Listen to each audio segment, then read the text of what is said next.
महिला आरक्षण को लेकर एनडीए और इंडिया गठबंधन में जोरदार जबरदस्त बहस छिड़ गई है।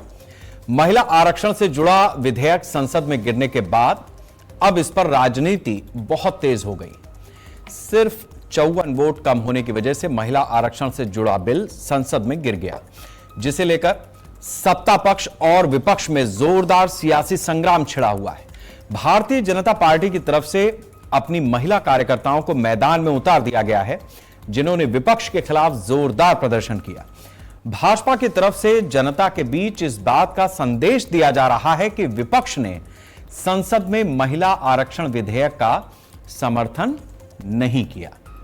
भाजपा ने अपनी पूरी लीडरशिप को विपक्ष के खिलाफ मैदान में उतार दिया, जो विपक्ष को महिला विरोधी बता रहा है।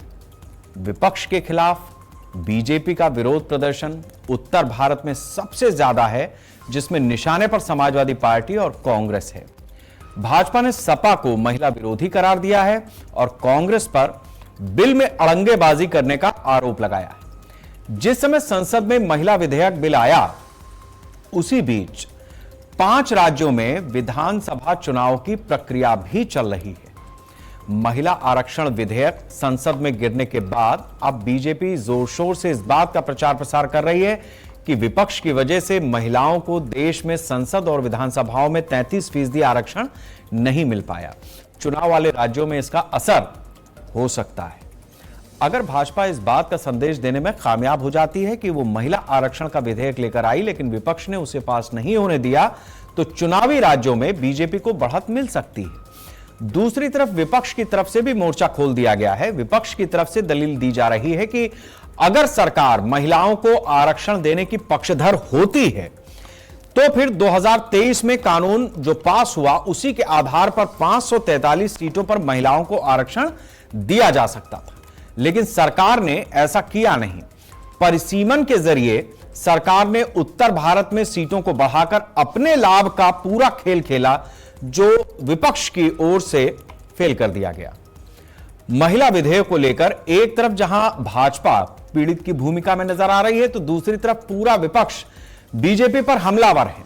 विपक्ष की तरफ से इस बात का संदेश दिया जा रहा है कि एनडीए सरकार संविधान की मूल भावना के साथ खिलवाड़ कर रही थी, जिसको लेकर विपक्ष ने एकजुटता दिखाई और उसे नाकाम कर दिया। ऐसा पहली बार है जब बीते 12 साल में केंद्र सरकार को पहला झटका लगा है।